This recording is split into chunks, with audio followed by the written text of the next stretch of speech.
Hi students, welcome back to the channel. So coming back to the topic, that is scheduling algorithms in operating system. So in lecture number 27, we are going to cover shortest remaining time first, that is SRTF algorithm, that is one of the most important and widely used algorithm in any operating system. So we'll start with the introduction part and move to the practical question. So as we have discussed earlier, shortest job first algorithm, right? So shortest remaining time first algorithm is nothing but it is just the preemptive version of shortest job first. We have discussed this in lecture number 25. You will get the link in description box.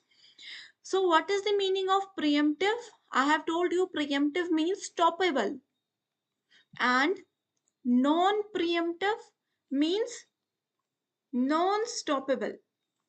Okay, in simple terms, so we can say that a process, whenever we are executing a process, the execution of that can be stopped after certain amount of time. That is called the preemptive version.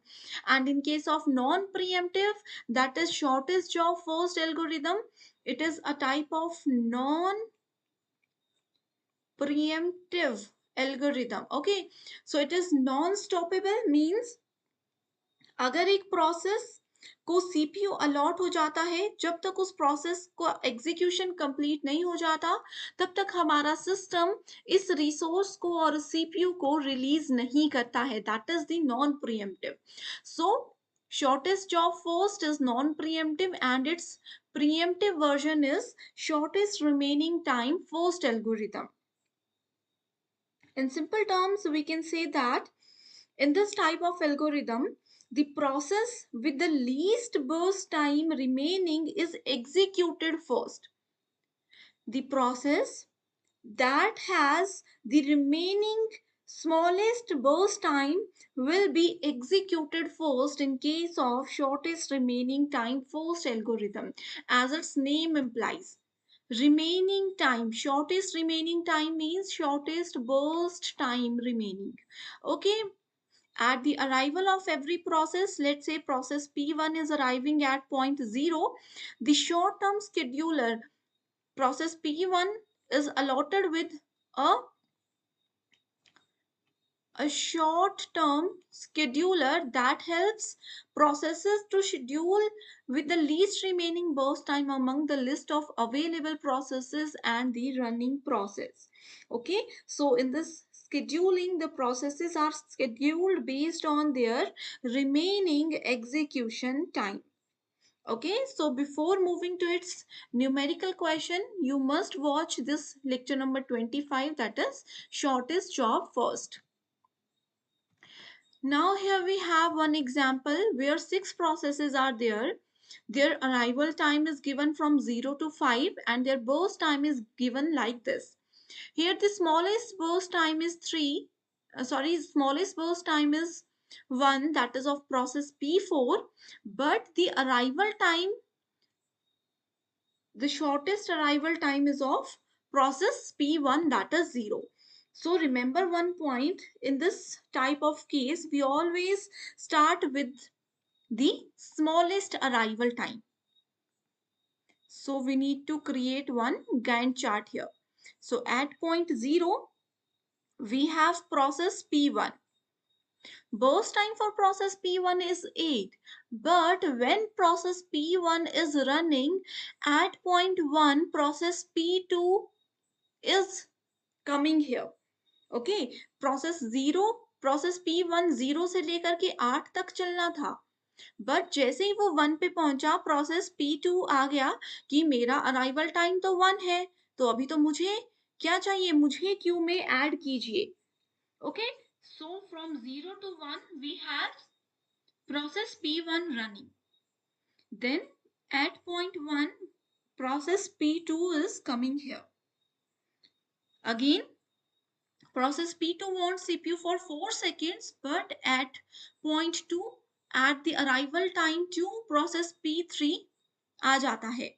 So 1 से 2 तक process P2 चला था, then we have process P3. Similarly, process P3 want CPU just for 2 seconds. Again, so we can allot the CPU to process P3. So here we have P3. Again, shortest time we have, इन तीनों में से shortest time किसका है, इसका है, तो इसीलिए हमने P3 को अगेन चांस दिया. सो P3 till 4, right? Next we have process P4. Process P4 is coming at point 4 and just for 1 second, तो 5 तक ये चलेगा. At point 5 we have what? We have process P6. So process P6. P6 wants CPU just for 2 seconds. So 5 plus 2 is 7. Then what? After P6 we have again process P2. Okay, because P2 कितना 4 चाहिए था, but we have 3. एक यहाँ पर execute हो गया, इसमें 8 था, एक एग्जीक्यूट हो गया, ये completely एग्जीक्यूट हो चुका था. Process P4 is also executed completely. Process P6 is also executed completely. Okay. So now we have process P2, and process P2 wants CPU for 3 seconds. So from 7 to 10, it will be executed completely. After that, we have process P5 remaining here. So at process P5 coming at 10 and it wants CPU for 3 seconds. So 10 plus 3 is 13 and the highest remaining time we have is of P1. So write P1 here. P1 wants CPU for 7 seconds. So 13 plus 7 is 20. So this is how you can create the Gantt chart of shortest remaining time first algorithm. You always need to check the shortest time left. Okay. So now let's just write the completion time for every process. For process P1, the completion time is 20. Completion time is 20 for process P1. Process P2, it is 10. For process P3, it is 4. Process P5, you can see here, it is 13. P3, okay, so process P4, for P4, it is 5. For P5, it is 13. And P6, for P6, it is 7. So this is the completion time.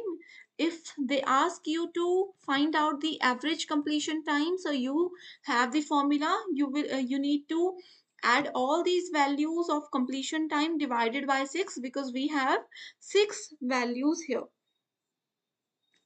Okay. So now in the next step, find out turnaround time. So turnaround time is nothing but it is the completion time minus what? Completion time minus arrival time. So 20, let me erase this first.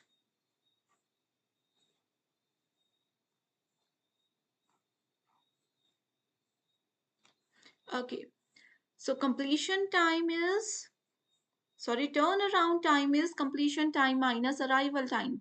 So 20 minus 0 is 0. 10 minus 1 is 9. Next, 4 minus 2 is 2. 5 minus 3 is 2. 13 minus 4 is 9.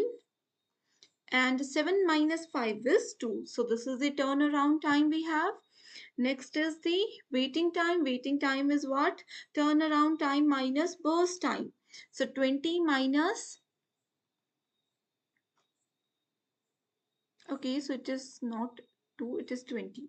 Okay. So waiting time is turnaround time minus burst time. So 20 minus 8 is 12.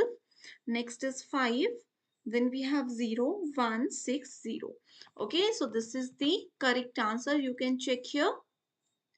Revise this type of question 2 to 3 times so that आप जितने भी questions exam में करो वो बिल्कुल correct हो, क्योंकि इस तरीके के क्वेश्चंस में जब तक आप लोग प्रैक्टिस नहीं करोगे तब तक आप बिल्कुल भी करेक्ट आंसर आइडेंटिफाई नहीं कर पाओगी।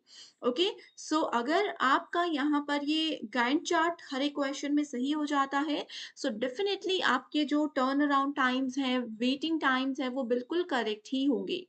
So I hope everything is clear to all of you. Thank you so much everyone for watching the session.